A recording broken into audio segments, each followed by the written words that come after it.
right, here we go. This was the last one. We always come and talk to PJ.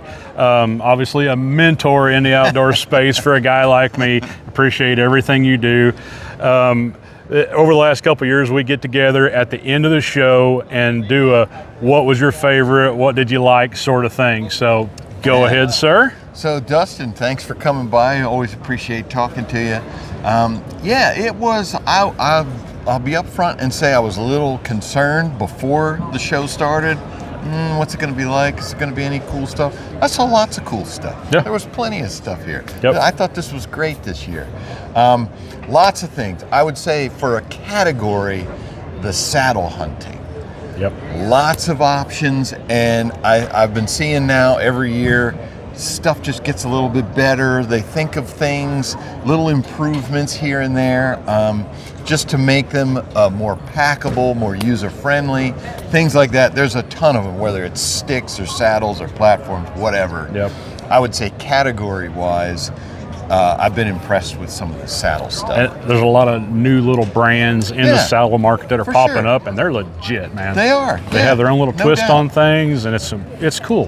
One of my favorite things is their arguments they have about their weights, because they're talking about, well, this one's 2.1 pounds and this one's 2.5 pounds, and that's a lot to them. And I'm thinking, I'm used to a 32-pound climbing tree stand. Yeah, eat a Snickers, Amanda, and quit arguing.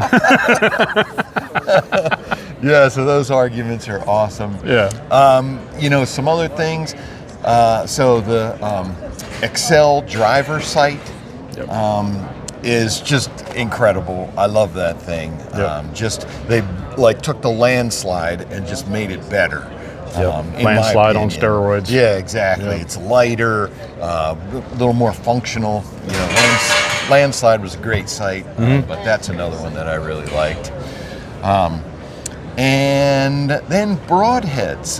There was, every year there's always new broadheads, but there was just some cool stuff. What was one? Ozcut. It was this little tiny thing. It's like 3 inches of surface area in flight. Opens out to 1 3/4 inches. Yeah, that hybrid that they have. And the Creature, I think it was called Ozcut Creature. Okay. 3/4 of an inch to 1 3/4 of an inch when it's open, and it just looked cool. So that was another one that I really liked. The Bowtech bow, the Virtue, I think it was called. Yeah. The one made out of the magnesium alloy. Super light. Just cool to see something made out of something different. Right. We're used to carbon, we're used to aluminum, we're used to cast magnesium, but now a magnesium alloy. So for me, just complete industry, who's some of the people that aren't at the show, bow-wise, I do like the prime form. Yeah. I like that draw cycle. Sure. But on the complete opposite of that, kind of a wildcat for me was APA sent me a Black Mamba Pro. Okay. Now, I had to beef up a little bit and eat my Wheaties, but boy, if you want to knock the socks off people, shoot that thing through a chronograph. Is that right? Oh, it's mean. And I enjoyed that quite a bit. Broadheads, Indiana guy, I'm kind of partial to VPA and the Omega Bleeders, and then that they released last year. I'm a big fan of that one. Yeah. And then the new one that they had, I see it on the channel. I forget what the name of it is. Ascender. The Ascender. Was the one I saw anyway. Yep. So that was cool. Yeah, like that. And then I'm a bow fishing guy at heart, and I've been working with Faradyne for a while on that bow that they released, a Muzzy Defiant, and I will give that one the wildest thing at the ATA this year. Hands down, you look at that and you go, what is that? What and why? And if you're a lever bow guy, you know why. And that bow does not feel like any cammed bow out there, but it has less moving parts than a lever bow.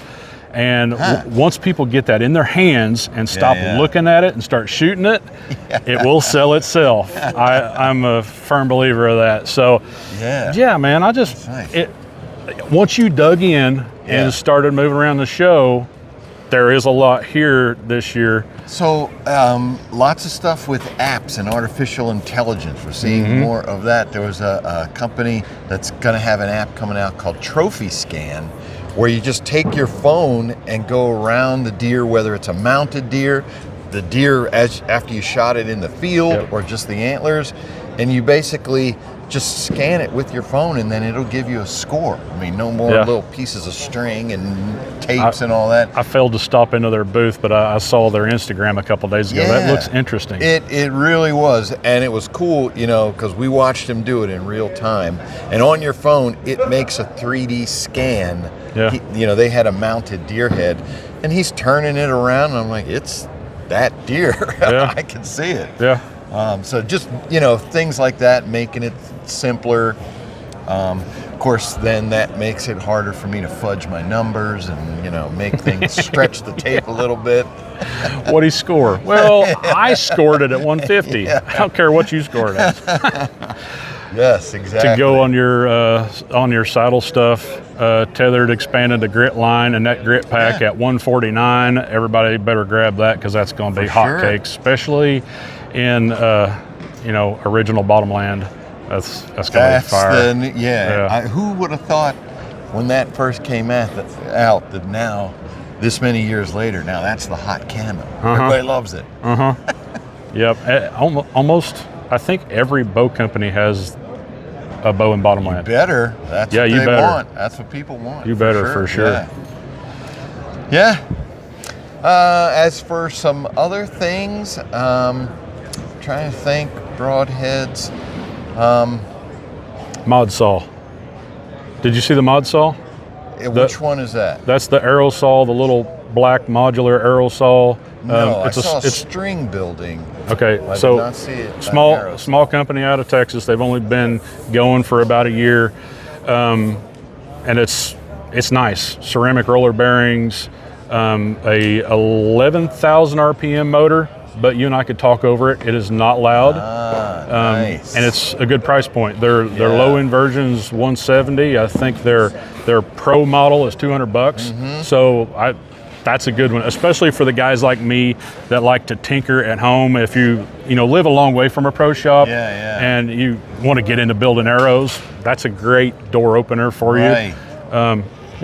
Tethered had when you said saw, that reminded me. Tethered had this limb saw that, for years, I want to go out there, I carry the saw and this big pole. A telescopic pole, gotta do that, go up there.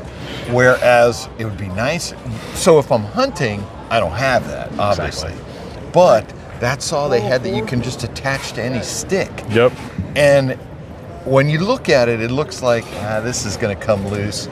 It doesn't, man. You jam that on a stick, it's rock solid. Of course, sticks, they're free and they're everywhere. Yeah. So I get out to my spot and I need something, I know I can. I was excited for that one. Like as soon as we come in during setup day and Ernie was right there, I said, "Ernie, what's that?" And he showed me. I was like, "That's smart, dude. Yeah. That's not just saddle hunting. That's every hunter, every landowner, you'll grab one of them. I guarantee it." So that was definitely cool. Yeah. I'm sure you're ready to go sit down and get on your feet for a little while. Well, got a little more to do, but we'll do it. Hey, I appreciate it, PJ. Thanks for guys, stopping by. Always LancasterArchery.com. I appreciate you all tuning in, and we'll wrap up another archery trade show. Sounds good. All right.